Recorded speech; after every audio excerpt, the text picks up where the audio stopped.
This is Andy Roman from Elm Treason. And this is Bobby Steele from Elm Treason. This is Joe Butch, and you're listening. One. Hey, this is Julie Gibb. Hey, y'all, this is Michael Daughtry. Hey, Dave here from Glasgow. One. Hey, this is Vinod. We are Coleus. This is Mr. Susan. You are listening to New Music Saturday with Dr.Bones and Mad Andersons. Those guys are crazy. Right on, and welcome to New Music Saturday. And Mad Andersons are still on leave, but tonight I have two special guests with me. They've been on the show a few times before. And we have Ann Moniz and Nick Ellie, and you guys have two new bands. You have Hollow Romance and Nimue. And welcome back to the show. Yeah, thanks, man. It's great to be here. So let's get right down to the dirty, so so to speak. So with Hollow Romance, I mean, you guys kind of got into the band and are playing different roles than you normally do. Now, how has that worked for you? Well, I guess I'm playing drums, so I'm pretty comfortable doing that. That's what my normal thing to do is. But Ann's actually playing bass, so that's kind of cool. Yeah, this is my first time playing bass in a project. I picked up bass a couple of years ago after somebody gave me a bass, which was pretty cool, but I started using it in my recordings for my solo material because I didn't want to hire somebody, and I already knew the parts in my head, and I figured, well, I'll just do it myself. And I'm a guitar player by nature, and I have a lot of respect for learning other instruments, and I'm not one of those guitarists that think that they're automatically good at bass just because they play guitar. Right. So I'm still developing my own feel and my own style with it, and I'm still learning with it. But Hollow Romance was a good opportunity to sort of further my development with it, so I'm definitely appreciative of the opportunity. Nick? Yeah, no, it's good. It's a good band. The style is they're led by Leanne Mayer and or Meyer, excuse me, right. Like the wiener. No, it's not like the Oh, word. isn't it? No, Shit, I that's there. I made a mistake. Anyhow, and Nick Ross, yeah. And then we have Brian Belargeron on sax and keys as well. And it's like a loungy, sort of fun band. Lounge pop is actually, if somebody asked me what do you sound like, I'd be like, we're like a lounge pop band, if you can imagine it. So... Yeah, it's like, at times it ranges from like pop punk almost to lounge and funk, and there's some like Latin kind of stuff in there, but it's all very pop oriented. It's all very kind of modern sounding, which is cool because people can sort of relate to that more. Right. It's like very North American sounding, which is cool. People really have been really digging it. We took over from their previous rhythm section after they'd left the band. Leanne had a baby, and during her pregnancy leave, two members left, and then obviously she was pregnant and sort of taking care of that. And then after Emily was born, she wanted to get back into the music because how can you not? Right. You know? So she contacted me and said, hey, would you and your husband be into, helping us fill this lineup? And I asked Nick, hey, do you want to try this out? And he said, well, if you're game, then I am. And then that was back in March. We've been sort of doing it since then. And they're really good people, really talented, really nice, down-to-earth people too. Really a joy to work with, for sure. Well, I was talking to Leanne on actually via Twitter direct message. We're chatting back and forth because I've been obviously promoting the show The Entire Break with you guys as special guest, and Leanne made a comment at one point saying that's great, and the rest of Hollow Romance will be listening. Nice. So no pressure or anything, right? So, yeah, you guys might be listening. If you're not listening, then I'll know. What is the square root of 65? I expect the answer next time I see you. Yeah. Yeah. So, this is the music that you guys are playing with Hollow Romance is kind of different from what you guys are used to, somewhat. Now, how has it been like a fun experience trying something new, or like how's that worked? Yeah, no, it's been a great experience. Always learning. You know, as a musician, there's always more stuff to know. You know, and I actually started working on more sort of traditional punk elements in my drumming, which was something that I never really used to do. Ann and I started like a punk cover band called Red a couple years ago. And we covered old stuff like Billy Idol and what was his band called?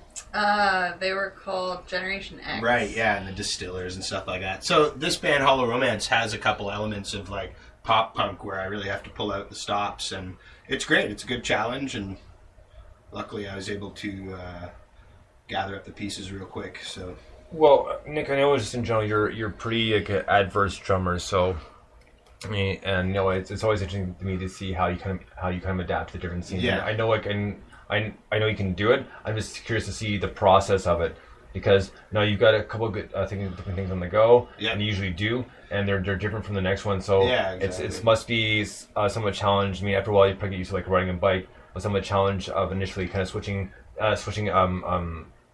types of drumming. Yeah, you switch up your approach, you know. Luckily, because the band has sort of a loungy element to it, I grew up learning jazz standards and that kind of thing on drums, and was able to implement those tools pretty readily in the music, you know, and then just some of the poppier elements and some real groovy stuff too, you know what I mean? It's been great. It was a challenge at first, but once we all started clicking, it was pretty smooth. Now that's the next question that I had is, how do you guys find?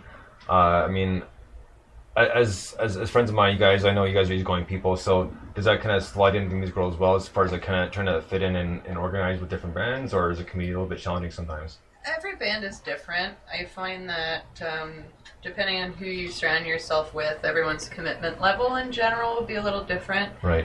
I know in London, a lot of musicians will sort of double, triple, quadruple book themselves. Like, one musician will be in, you know, like 6 different projects just to fill the lineup for them. And then, you know, I mean, a lot of us all know each other. And, but I mean, it's interesting finding a click in dynamics, and Hollow Romance has they've got a really good attitude, and they're really easygoing people, so it's been really nice working with them. I've played with different people that, you know, are not quite as reliable, or they're not quite as into what they're doing, which is frustrating at times. So it's more like a hobby for them, like it's essentially a driven, but it's just they've got no kind of drive to do it, which, like, I don't know, that sounds like it doesn't make any sense, but it's like they want the success, but they're not willing to do anything for it. Or people that just like couldn't be bothered being there, they're just sort of there to do you a favor or something, that they're like, oh, I don't actually really like being in this project for whatever reason, but I'm just doing it because you're my friend or whatever. That sucks too, but... Yeah, fair enough. I mean, to relate a certain story to that, was the last Live Aid concert when Pink Floyd played together as one for who knows how long it was, 20-something years. 80-something, yeah. And that when, even looking at that, you could see right away that Dave Gilmour was just going through the motions. Like, he still did not want to be there. Because obviously he and Roger Waters butted heads, because it's two intelligent minds for music, the creative minds that couldn't get along, right?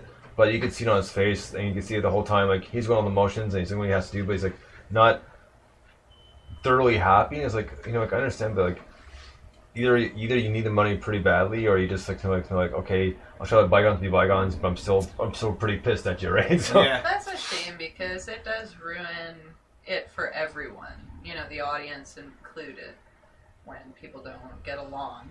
Yeah. And sometimes if people don't get along, it's worth considering whether or not it's, you know, worth the trouble of continuing Right. with it. So I don't know. Pink 'Cause- Floyd's obviously a big name. Right. Well, I just the first thing I thought of, right? But you know, people can see that, especially in the crowd, like, when they're watching the show. You know, they're focused on you guys. You know, they're watching your every move essentially. Yeah. And they're not just listening to music. I mean, some people are just kind of dance around and not listening too much, and just a little background noise there. So, anyways, point being is people are watching every move, right? So. Even if you're doing it as a favor, you still want to make it at least look like you're having a good time. Right? People pick up on that, like, well, kind of the music, but not so much anymore. Now you kind of down to for me just a little bit, right? Music's got to be fun, man. If you're not having fun on stage, if you're just doing it for a paycheck or just as for the sake of it, you know, like we're doing a reunion, but I really don't want to be here, kind of thing. Right. I mean, that's awesome. The fans wanted to see Pink Floyd, obviously, hugely, but For sure. you know, you gotta be into the music. You know, you gotta be having fun. And if you're not having fun, clearly you should not be, you know, wasting your time. Well, when I studied Exactly. production in school, we talked about how somebody's performance is influenced by their attitude. And if you go in and you're tired or you don't like what you're doing, then Right. it can affect your performance, which is not good, obviously, from a production standpoint. So you gotta watch, you know, your energy, and you got to keep yourself level-headed and in a positive kind of headspace. I think when you're trying to play music or record music, Right. that helps for sure. Well, because you know what it comes down to is that, you know, you're playing what you want to hear, and you know if you've had a bad day, whatever. No, of course it's going to jade a little bit, right? So when you're playing it, I can just assume that, you know, you play what you played before, but just not coming out the way you wanted to, just because you're in that kind of headspace. So. Yeah. Yep. But let's get to a happy song here, and it is a happy song. So this is a Hollow Romance cover of the Beatles tune "Opla Di Opla Da." Nice. All right. Do this.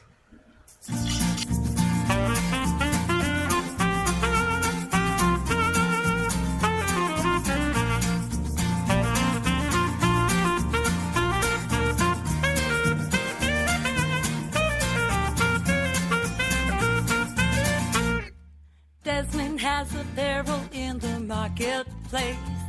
Molly was a singer in a band. Desmond says to Molly, girl, I like your face. And Molly says it as she takes him by the hand. Oh, blah dee, oh, blah da, life goes on. Round, la, la, la, la, life goes on. Oh, blah dee, oh, blah da, life goes on. Round, la, la, la, la, life goes on. Desmond takes a trolley to the jewelry store, buys a 20-carat golden ring, takes it back to Molly waiting at her door, and when he gives it to her, she begins to sing. Oh, blah dee, oh, blah da, life goes on.